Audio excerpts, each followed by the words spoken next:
नमस्कार, मैं डॉक्टर अश्विनी बगड़िया, वंदना memorial hospital, Shastri Nagar, Jaipur से। पिछले कुछ वीडियोस में हमने बात करी हिप रिप्लेसमेंट और नी रिप्लेसमेंट के बारे में। एक रिप्लेसमेंट और जो कि बहुत ज़्यादा कॉमनली नहीं होता है लेकिन बहुत इफ़ेक्टिव है, पेशेंट्स के लिए बहुत जो है वरदान की जैसे है, वो होता है शोल्डर रिप्लेसमेंट। और शोल्डर रिप्लेसमेंट कई तरीके के होते हैं। हेमी शोल्डर रिप्लेसमेंट होता है, टोटल शोल्डर होता है, और एक जो एडवांस शोल्डर रिप्लेसमेंट आया है वो है reverse shoulder replacement. Reverse shoulder replacement क्यों कहा जाता है? क्योंकि उसमें जो कंधे की मैकेनिक्स है उसको चेंज कर दिया जाता है। चेंज कैसे किया जाता है कि हमारी जो आर्म बोन है, यूजुअली जब हम हमारी नॉर्मल एनाटॉमी की बात करते हैं तो हमारी आर्म बोन के ऊपर बॉल रहती है और हमारी जो शोल्डर की बोन है उस पे जो है वो कप रहता है या सॉकेट रहता है।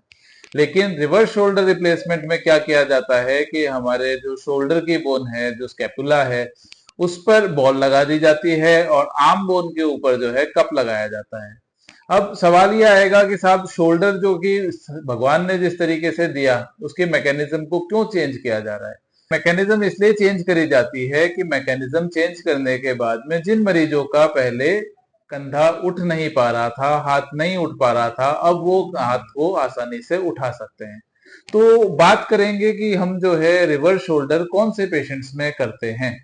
रिवर्स शोल्डर कई तरीके के पेशेंट्स में किया जा सकता है। जैसे कि कोई पेशेंट जो है उसके पुराना फ्रैक्चर हुआ जो कि ठीक से नहीं जुड़ पाया और अब कंधा ठीक से काम नहीं कर रहा है। रिवर्स शोल्डर किया जा सकता है ट्यूमर के केसेस में कि हमारे कंधे की बोन में ट्यूमर हुआ और उसको हटाने के बाद में कंधे को एक जॉइंट चाहिए और ज्यादा बेटर जॉइंट जो है रिवर्स शोल्डर होता है वो दिया गया।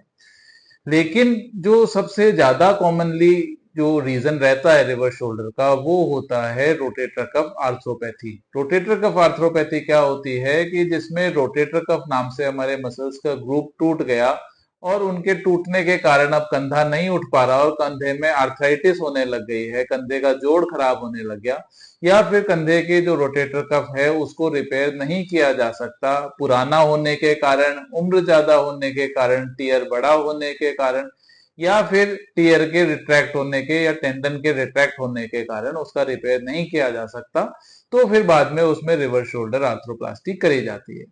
रिवर्स शोल्डर आर्थ्रोप्लास्टी करने के बाद में हमारे जो है वो पेशेंट को फिजियोथेरेपी की बहुत ज्यादा रिक्वायरमेंट नहीं होती जो कि यूजुअल जो कन्वेंशनल टोटल शोल्डर आर्थ्रोप्लास्टी में होती है।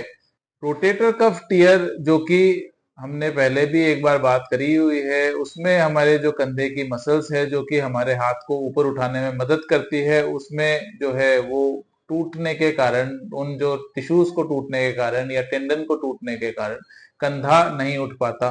अब सोचिए कि किसी का रोटेटर कफ टीयर हुआ लेकिन उनको जो है समय पे इलाज नहीं मिल पाया और टेंडन जो है अब काफी रिट्रैक्ट हो चुका, या फिर टीयर जो है इतना बड़ा है कि उसको रिपेयर नहीं किया जा सकता, या टीयर को रिपेयर करने की कोशिश करी गई लेकिन वो सक्सेसफुली रिपेयर नहीं हो पाया। ऐसे केसेस में हमारा रिवर्स शोल्डर रिप्लेसमेंट किया जाता है।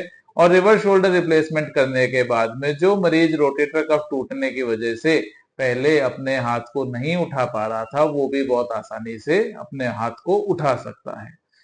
कंधे से जुड़ी हुई किसी और समस्या के बारे में किसी भी तरीके के परामर्श के लिए आप नीचे दिए हुए नंबर्स पे हमें व्हाट्सएप कर सकते हैं या फिर हमारे जो है हॉस्पिटल, वंदना मेमोरियल हॉस्पिटल में आके आप मिल सकते हैं। धन्यवाद।